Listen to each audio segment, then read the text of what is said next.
The morning my son-in-law slid a manila folder across my kitchen table and told me I owed him $280,000, I thought I was having a stroke. Not because of the number, because of the smile on his face when he said it. My nephew stood in my living room and my nephew 53 years old.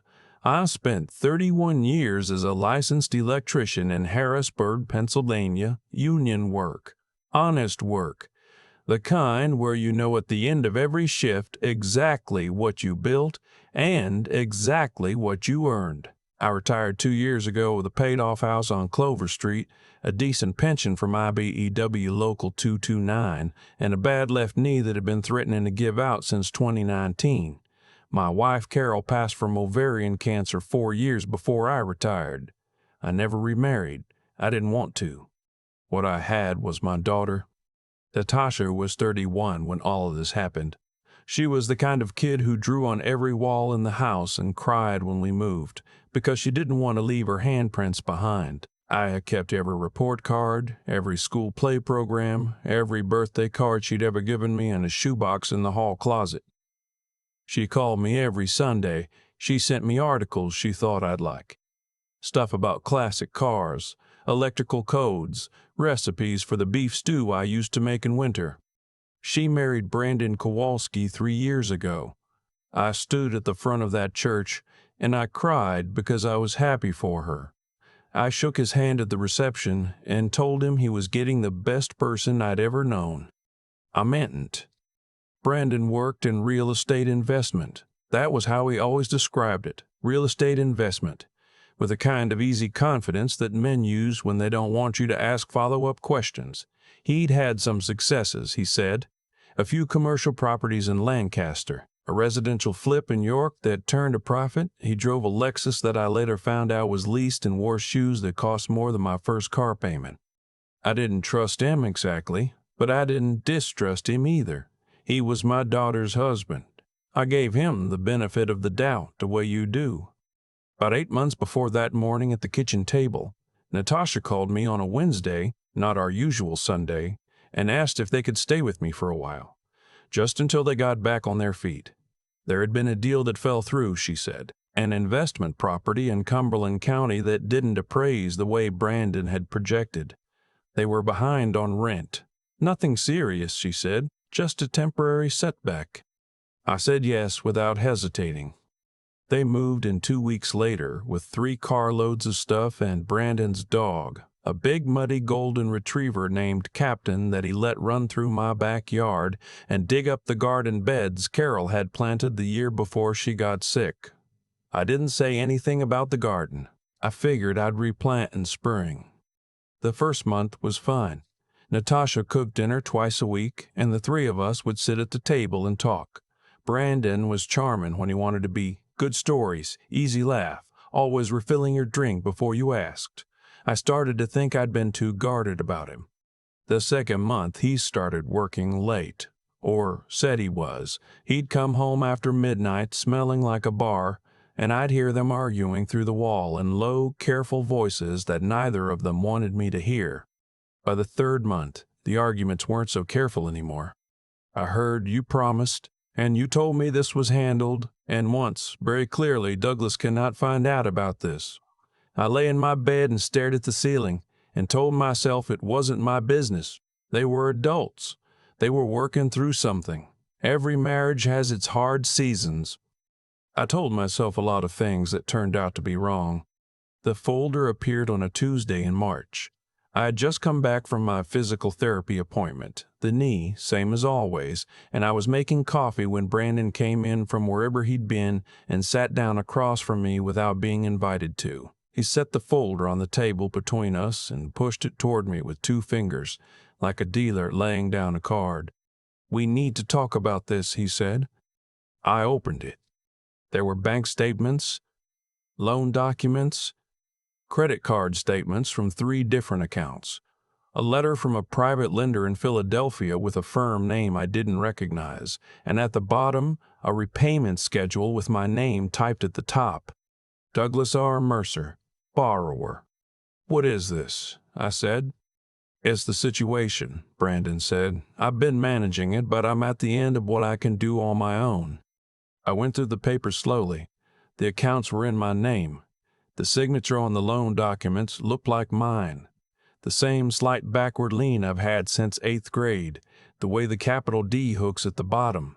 But I'd never signed anything. I had never walked into any of these institutions.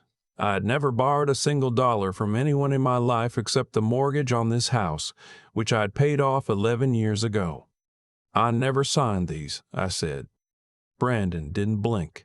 Memory isn't always reliable at our age, he said. That sentence, the way he said it, that's when I understood what I was dealing with. Natasha came downstairs while I was still sitting there. She stood in the kitchen doorway and she looked at me with something on her face that I'd never seen before. Not guilt exactly, more like the expression of someone who has already decided something and is waiting for you to catch up. Dad, she said, we really need you to help us with this. $280,000. That's what the folder said. Loans taken out over 14 months in my name against my credit, against the equity in this house, the house on Clover Street that I had paid for with 31 years of union wages. I never signed anything, I said again. Dad, please don't make this harder than it has to be. I looked at my daughter and I tried to find the little girl who cried about her handprints on the wall. I couldn't locate her anywhere in the room. Brandon leaned forward. Look, Douglas, we're not here to fight. This can be handled quietly. Your pension, the equity on the house, if you liquidate some of that, we can settle the biggest accounts and restructure the rest. Nobody has to know. We keep this in the family. Get out of my house, I said. He laughed, actually laughed. This is your house, Natasha said. Her voice had gone flat and strange. But those are your debts, Dad. Your name is on everything. If you don't deal with this, they'll come after your assets anyway. You'll lose the house either way, at least if we handle it together. I said get out. Brandon's face changed then. The charm fell off like a mask somebody had gotten tired of holding up. You're 63 years old, he said. You live alone. Your credit is going to crater when these go to collections. You think a retired electrician is going to win a legal fight against 4 creditors? You're going to spend your retirement in court. I stood up. My knee screamed. I put both hands flat on the table, and I looked at him, and I said very quietly, leave my house. Take the dog. I'll have your things on the porch by Friday. Natasha grabbed the folder off the table. You are making a mistake, she said. Her eyes were wet, but her voice wasn't. We gave you a chance to handle this privately. They left.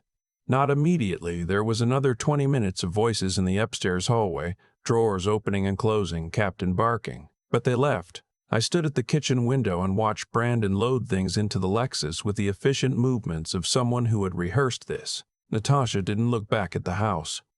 I stood in the kitchen for a long time after the sound of the car faded.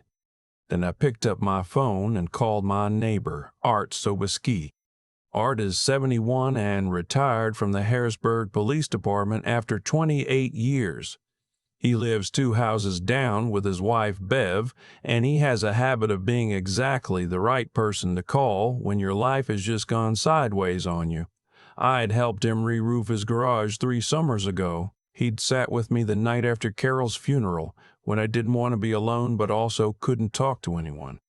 We had that kind of friendship, the kind that doesn't need a lot of explanation. I told him what had happened. I put the folder on his kitchen table and he went through every page the way a man goes through evidence, which I suppose was what it was.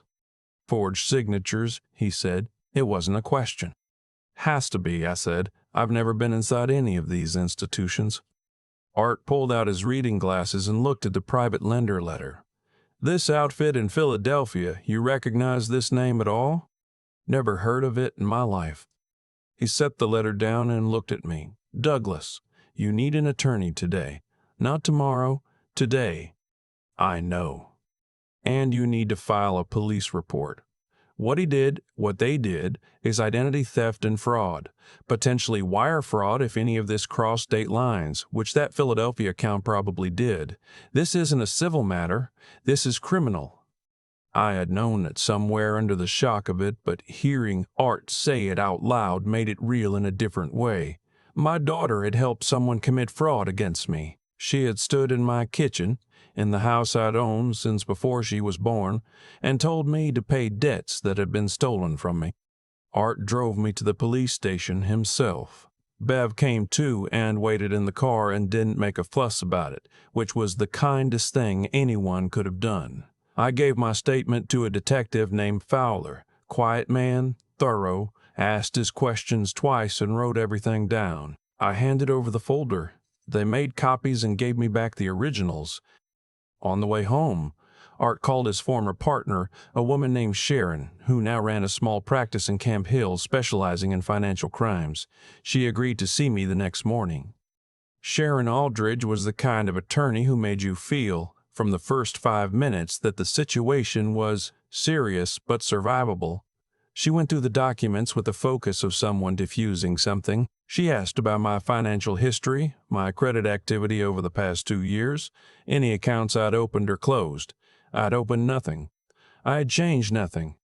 My finances were simple and completely still, the way a retired man's tend to be. These signatures are forged, she said. A handwriting expert will confirm it, but even without one, the inconsistencies are visible, and the timeline on these accounts. She laid 3 statements out, side by side. This wasn't done in a day. This was systematic. 14 months, you said. That's what the statements show. He likely started before they moved in with you, used your personal information, social security number, date of birth, address, to open the first account, then used the activity on that account to qualify for subsequent ones. The fact that he had access to your home made it easy to intercept any mail. I thought about the mail, how I'd noticed maybe 6 or 7 months ago that I wasn't getting the usual volume of it. I'd assumed the post office was being slow. I'd said nothing. What happens now? I asked. We freeze everything immediately. Your credit, your accounts, then we file disputes with each creditor. This is recoverable, Douglas, because you have no transaction history with any of these accounts, no purchases, no withdrawals, no activity that matches your life. Then we let the criminal case run. She paused. Your son-in-law is going to have a very bad year. The investigation took 4 months. Sharon filed the civil disputes. The detective worked the criminal side. Brandon had been careful in some ways and careless in others, the way people are when they believe they won't get caught. He'd used a VPN for some of the online applications, but had logged in from my home Wi-Fi twice. Casino records in Atlantic City showed him there on dates that matched 3 of the loan transactions.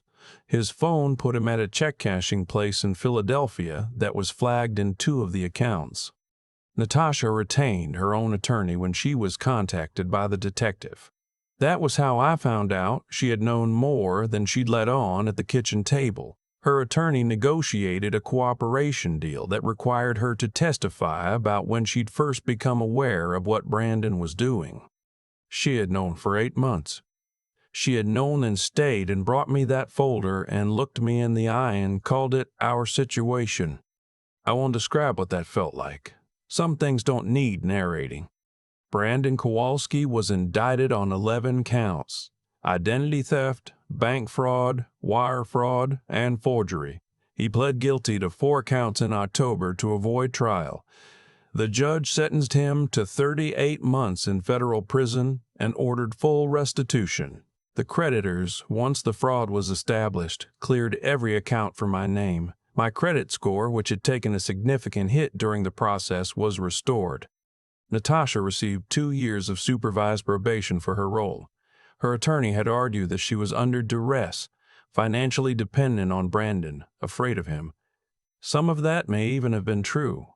I don't know what's true anymore when it comes to her. The part of me that's her father wants it to be true. The part of me that stood in that kitchen and watched her pick up that folder is less certain. She sent me a letter in November, handwritten, 3 pages. She said she was sorry. She said she made choices she couldn't explain, that she'd told herself it was temporary, that she'd convinced herself I wouldn't really be hurt. She said she understood if I never spoke to her again. I read it 4 times. I put it in the shoebox in the hall closet next to the birthday cards and the report cards and the school play programs. I haven't answered it yet. I don't know if I will. That's the honest answer, and I've decided at 63 years old that honest answers are the only kind worth giving. What I know is this. I still have the house on Clover Street. I replanted Carol's garden beds in April, black-eyed Susans along the back fence, the same variety she'd chosen, because I'd finally looked it up. Art and Bev came over for dinner last Saturday, and we sat on the back porch until the sun went down, and nobody talked about any of it, which was exactly right. My nephew is Studelban. My pension still comes on the 1st of the month. My credit is clean. The folder that was supposed to break me is sitting in a filing cabinet in Sharon Aldridge's office, tagged as evidence, part of a federal case. Brandon Kowalski's in a federal correctional facility in Lewisburg, about 60 miles from the house he tried to take from me. I don't think about revenge much. That's not really what this was ever about for me. What it was about was the house, and the garden, and the 31 years it took to earn them, and the fact that I am still here, and they are still mine. Some mornings, I have my coffee at the kitchen table, and I look out at the black-eyed Susans, and I think about Carol, and about the man I was when I married her, and about whether she'd recognize me now. I think she would. I think she'd say I handled it the right way. I think she'd tell me to write Natasha back when I'm ready. Maybe she'd be right about that, too. The garden is the best it's looked in years. I take care of it like it matters, because it does. I keep coming back to the folder. The way Brandon pushed it across the table with 2 fingers, unhurried, almost casual, like he'd done it 100 times in his head before he did it in my kitchen. That image doesn't leave me. I think it stays because it tells the whole story of what went wrong and, more importantly, what went right.